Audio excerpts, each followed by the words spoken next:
Yes, well, good evening, everybody, and it's good to be back after a couple of weeks away, although, of course, we do have to start with the incredible, sad and tragic news of Ann Widdecombe's untimely passing. And today, the alleged murder of Ann Widdecombe took an astonishing new twist. Assistant Chief Constable Matt Longman of Devon and Cornwall Police said this on camera just a couple of days ago. We work closely with our partners and have consulted counter-terrorism policing as part of our initial inquiries. The incident is not being treated as terrorism. They also said that they did not believe it was politically motivated. At this time, again, it's early stages of the investigation, so we'll remain open-minded. At this time, I've got no information to believe that that is a politically motivated crime. Very quick out the traps with that. 3 times over the course of the last few days, they have been at pains to tell us, not terror, not politically motivated. Now today, it's emerged that new information and evidence has come to light, and counter-terror police are now leading on the investigation into Ann's death. Now, in the next hour, I'm going to talk more about what this means for the safety of political figures, about trust or lack of with our police forces. But now, I just want to pay tribute to national treasure Ann Widdecombe. Ann actually stood for things. She had conviction in her beliefs. She was a huge believer in controlled immigration and in stopping illegal immigration. And we will turn the boats round and send them back. Now, that was a relatively recent clip, but she's always been that way. You will be detained, you will be dealt with speedily, and you will be removed. She was a big believer in free speech and that nobody has a right to go through life unoffended. Nobody has the right to live their lives being protected from offence or from insult or from hurt feelings. It is an occupational hazard of living in society. And if you really can't take it, become a hermit. Well said. Now, she converted to Catholicism from the Anglican Church. The introduction of female priests was the final straw, but what really did it for Anne was the idea that the Anglican Church was sacrificing faith to fashion, that they were needlessly modernising. And look at what we've seen in recent years. The Church of England entertaining £1 billion worth of slavery reparations, pushing the net zero agenda, being accused of baptising illegal immigrants just so that they can stay in Britain. I happen to think that Anne was absolutely right. She was a passionate advocate for the death penalty. She initially retired from frontline politics at the 2010 general election, and that meant that we all got to see a new side of Anne. And now, who could forget her iconic time on Strictly Come Dancing?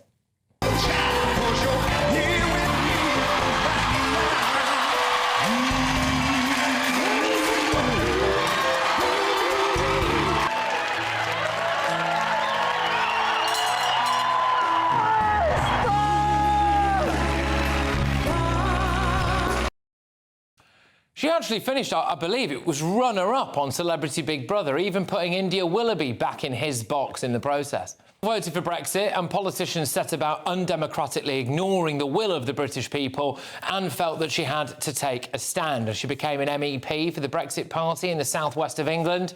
And here she is explaining why.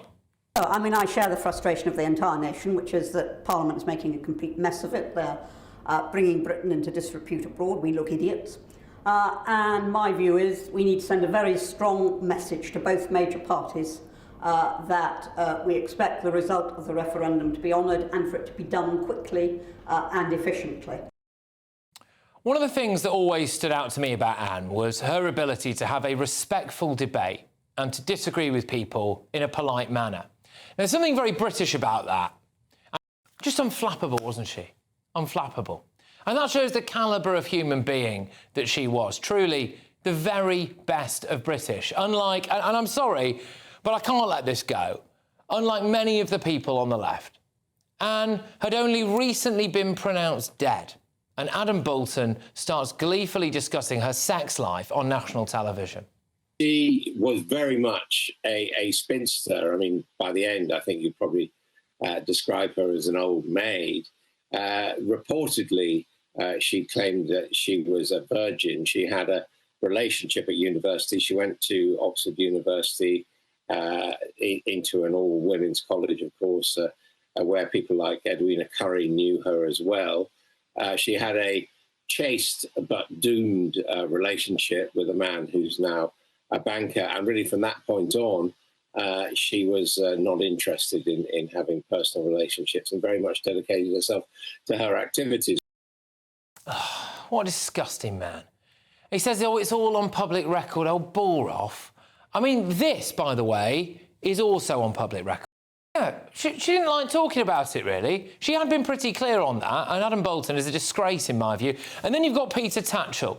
Again, he greeted her death by calling her a bigot for opposing gay rights legislation. Well, Peter, she did do that on religious grounds. And Peter will get a shock about how many of his friends on those pro-Palestine marches that he goes on actually have much stronger views about gay people than Ann Widdecombe. Now, he's trying to weasel out of it, saying, oh, he didn't know she'd apparently been murdered. It doesn't really matter, though, does it? Because she had died. I mean, I just have to say what a horrible man, and I can confirm that he will never, ever be appearing on my show again. A former Scottish Labour political candidate and an employee of the Aberdeen University, Heather Herbert, said, some good news for once. I hope it was an extremely painful death. She followed up by writing, I hope she was handcuffed to the bed, as she screamed in agony. When confronted, Herbert actually doubled down on this, stating that they were done with being nice to pieces of human garbage like her. I mean, look, these people walk amongst us. Now, I got very angry about all that. And then I thought, actually, how would Anne have responded to them? And you know what? She would have risen above it. And actually, she probably would have said something along the lines of, well, it's their free speech and it allows them to reveal themselves for who they really are. I mean, she was incredibly, incredibly good like that, wasn't she? And that's the Ann Widdecombe I knew, actually. She was intelligent, formidable, forthright, polite, kind. She was tremendously funny. She didn't take herself too seriously. She was her own woman. She was a real one-off. She was a national treasure. She had an unshakable belief in God, and I hope, with all my heart, that she is with him now. Indeed, she spoke about not fearing death. But I just want to round this off with this clip, actually, from an appearance on the Graham Norton show. Here is Ann Widdecombe on life. None of us know how long we're going to live. I could die tomorrow, but I could, if I followed my mother, for example, live another 3 decades. I do not know what's going to come up and what I'm going to do in that time. So I may be remembered neither for politics nor for Strictly, but for something else that I can't even foresee at the moment. And, you know, we get one go this side of eternity. One go. It's not a dress rehearsal, it's one go. And you make the most of it, and you take opportunities that come along that you like, and you go for it. And that's my philosophy. Well said, Ann Widdecombe. Yes, indeed. And she did go for it. What a life. Thanks for the memories, Anne.